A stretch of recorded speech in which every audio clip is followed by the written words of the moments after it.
అందరికీ నమస్తే, నేను మీ Pawan. Welcome to our channel. నిన్న రోజా తిరుపతికి వచ్చి ఏదో మాట్లాడుతుంది. ఫస్ట్ అయితే ఆ వీడియో చూద్దాము, దాని తర్వాత మనం మాట్లాడుకుందాం. ఈ వీడియో చాలా ఇంట్రెస్టింగ్గా ఉంటుంది, లాస్ట్ వరకు చూడండి. అందరూ కామెంట్ చేయండి. నిన్న రోజా తిరుపతికి రావడం ప్లస్ ఆ మైనస్ అని చెప్పి కూడా కామెంట్ చేయండి. నేనైతే మైనస్ అనే చెప్తాను, ఇది ఎందుకో లాస్ట్లో చెప్తాను. ఫస్ట్ అయితే వీడియో చూద్దాం. చెప్పమ్మా రోజమ్మా. సనాతన ధర్మాన్ని కాపాడుతానన్న వ్యక్తి ఈ రోజు తిరుమలలో ఇన్ని అపచారాలు జరుగుతుంటే, ఇన్ని ఘోరాలు జరుగుతుంటే ఎందుకు మాట్లాడటం లేదు? నేను ఇప్పుడు ఎందుకు మాట్లాడటం లేదో నేను చెప్తాను. ఫస్ట్ నువ్వు తిరుమలలో ఏం చేసినావు మనం మాట్లాడుకుందాము. ఎందుకంటే ఇప్పుడు నీ గురించి మాట్లాడే ముందు వాళ్ళకి తెలవాలి కదా, నా సబ్స్క్రైబర్స్ నా వీడియోలు చూసే వాళ్ళకి తెలవాలి కదా. ఫస్ట్ ఇదే రోజా తిరుమలలో 300 రూపాయల టికెట్ ని 3000కి అమ్మింది. అది ఎవరికి తెలియదు. ఇదే రోజా తిరుమలలో ఎర్ర చందనం స్మగ్లింగ్ చేసి బయట దేశాలకు అమ్మింది. ఇదే రోజా ఏం చేసిందంటే, చెరువులున్న దగ్గర రైతులు ఎవరైనా మట్టి తోకుంటే ఆ మట్టికి కూడా పన్ను కట్టమని చెప్పిన వ్యక్తి ఈ రోజా. రైతులు ఒక ట్రక్ తీసుకెళ్తే 2050 రూపాయలు ఛార్జ్ చేయమని చెప్పింది ఈ రోజా. ఇప్పుడు ఏమొచ్చి మాట్లాడుతా ఉంది. మనందరికీ తెలుసు రిషికొండని గీకిని కూడా ఇదే రోజా. మళ్ళీ ఏమో వచ్చి పవన్ కళ్యాణ్ గారి గురించి మాట్లాడుతుంది, సనాతన ధర్మం గురించి మాట్లాడుతుంది. అందుకోసమే అనుకుంటా రోజా యాడికి వచ్చినా వాళ్ళకి దరిద్రం పట్టుకుంటది గిట్లా అని చెప్పి. సో నిన్న వైఎస్ఆర్సీపీ పార్టీకి పెద్ద నష్టమే జరిగింది. దాని గురించి కూడా మాట్లాడుకుందాం. ప్రజలందరూ గమనిస్తున్నారు. అవును, కలియుగ దైవం వెంకటేశ్వర స్వామితో పెట్టుకుంటే ఇంతకు ముందు పెట్టుకున్న వ్యక్తి అక్కడికక్కడిగా వేయండు. ఇప్పుడు పెట్టుకుంటే ఇంక అంతే. ఎలా ఉంటుందో ఆల్రెడీ చంద్రబాబు నాయుడు తెలుసు.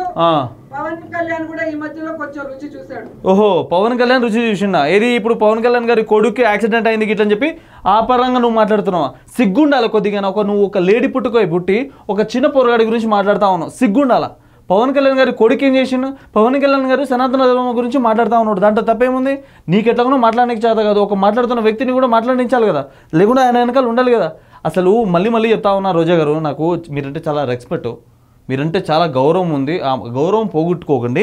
ఫస్ట్ ఆ ఆవుల ఫోటోలు ఎక్కడ చనిపోయాయో ఇవన్నీ చూపియండి, దాని తర్వాత మీరు మాట్లాడండి. మీ వైఎస్ఆర్సీపీ పార్టీ వాళ్ళ గురించి అన్నీ తెలుసమ్మా. అందుకోసమే మీకు 151 నుంచి 11 తీసుకొచ్చారు. నెక్స్ట్ సారి ఆ 11 కూడా ఒకటే ఉంటుంది. అది మీ జగన్మోహన్ రెడ్డి కూడా ఉంటాడో లేదో ఇట్లా కూడా తెలియదు. ఎందుకంటే మీరు అనవసరంగా బయటకు వచ్చి మాట్లాడుతూ ఉంటారు చూడు ఇట్లాంటి మాటలు. పవన్ కళ్యాణ్ గారి కొడుకు ఏం చేసింది? చిన్న పొరగాడాడు. నువ్వు ఏమైనా రాజకీయం పరంగా మాట్లాడుకుంటే పవన్ కళ్యాణ్ గురించి మాట్లాడుకో, లేకుంటే చంద్రబాబు గారి గురించి మాట్లాడుకో. చిన్న పొరగాలని లాక్కొస్తామని. సరే, ఇంతకు ముందు చంద్రబాబు గారికి ఏదో అయింది గిట్లని అనుకుందాం. మరి నువ్వు పవన్ కళ్యాణ్ గారి గురించి తీయాల్సిన అవసరమా? మీ వైఎస్ఆర్సీపీ పార్టీలో ఉన్న వీక్నెస్ ఇది. ఏది పడితే అది మాట్లాడతారు, మాకు లాంటి వాళ్ళకి దొరికిపోతారు. నువ్వు యాడికి వెళ్ళినావు? గోవుల గురించి మాట్లాడుతున్నావు, సనాతన ధర్మం గురించి మాట్లాడుతున్నావు, వైఎస్ఆర్సీపీ పార్టీ గురించి మాట్లాడుతున్నావు. మీ వైఎస్ఆర్సీపీ పార్టీ వాళ్ళకి అసెంబ్లీకి వచ్చి మాట్లాడడానికి ధైర్యం ఉండదు, కానీ ఇట్లా ప్రెస్ మీట్లు పెట్టి మాట్లాడడానికి ధైర్యం ఉంటుందా? మీ వైఎస్ఆర్సీపీ పార్టీ వాళ్ళకి సవాల్ చేయడానికి దమ్ము ఉంటుంది, కానీ ఆ సవాల్ని నిరూపించడానికి దమ్ము ఉండదా? మీ వైఎస్ఆర్సీపీ పార్టీ అంటేనే గంత ఏదో తప్పుదోవ పట్టించాలి గిట్లని చెప్పి అనుకుంటా ఉంటారు. ఆడ ఏం ఉండదు, ఏమి బీకరు. శిక్షించమని ప్రభుత్వాన్ని ఎందుకు నిలదీయలేదని నేను అడుగుతున్నాను. ఇదేనా నీ చిత్తశుద్ధి? ఈ రోజు ఇంతకు ముందు పవన్ కళ్యాణ్ గారు అన్నది అసెంబ్లీ గేటు కూడా తొక్కనియం గిట్లని చెప్పి.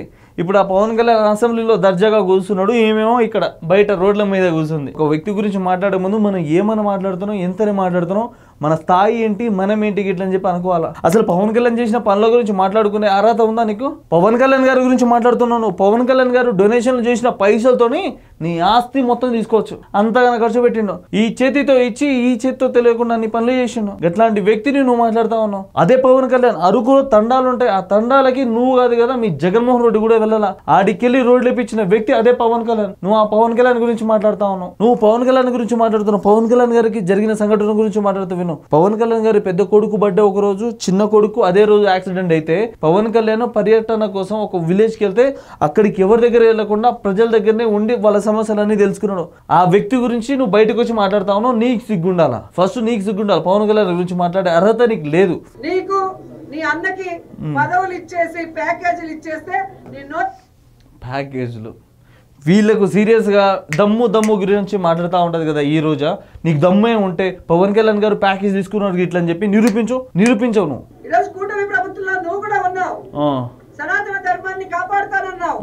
మరి ఈ విధంగా సనాతన ధర్మంలో గోమాతల్ని ప్రతిరోజు పూజించే మనము ఓయమ్మా నువ్వా? నిజంగా చెప్పాలంటే అన్నింటినీ నువ్వు తినేసే దాని లెక్కనే కనిపిస్తున్నావు. సేమ్ అట్లా నువ్వు గోవుని పూజించే దాని లెక్క కనిపిస్తున్నావు. నిజంగా చూస్తుంటే అసలు క్రిస్టియన్ లెక్క కనిపిస్తా ఉన్నావు నా కళ్ళతో చూస్తుంటే. ఏ రోజైనా చక్కగా దేవుడి దగ్గరికి వెళ్ళి పూజించింది ఏమైనా ఉందా? వెళ్తావు, తిరుపతికి వెళ్తావు, నీతో పాటు ఒక 10 మందిని తీసుకోపోతావు, వాళ్ళ దగ్గర ఎంత పైసలు తీసుకుంటావు ఎవరికి తెలియదు.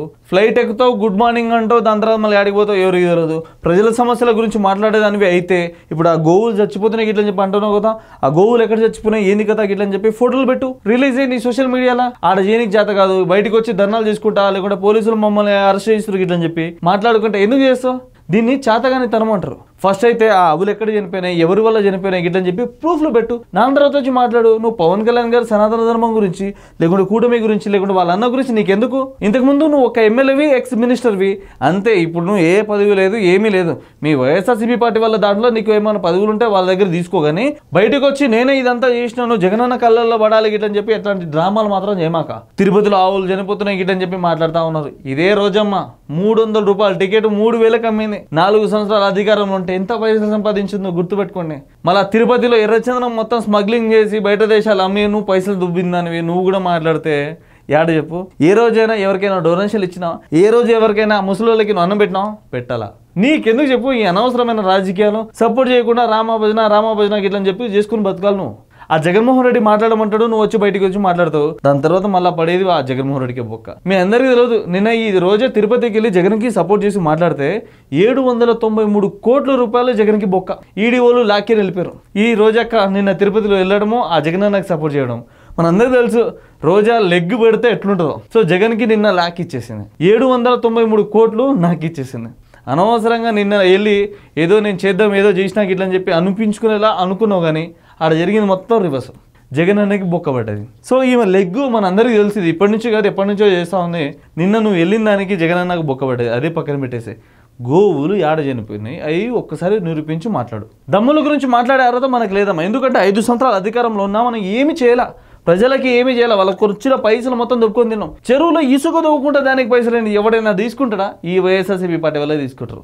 మళ్ళీ ఈ రోజు బయటకు వచ్చి కళ్యాణ్ గారి గురించి కూటమి గురించి మాట్లాడుతూ ఉన్నాయి. ఫస్ట్ ఆఫ్ ఆల్ ఈ రోజా గురించి మీకు ఏమైనా తెలుసుంటే కిందికి వచ్చి కామెంట్ చేయండి. దాని గురించి మళ్ళీ ఇంకో వీడియో చేస్తాను. ఈ వీడియోకి ఇట్లా మీకు ఎట్లా అనిపించిందో కిందికి వచ్చి కామెంట్ చేయండి. సబ్స్క్రైబ్ చేయడం మాత్రం అసలు మర్చిపోకండి.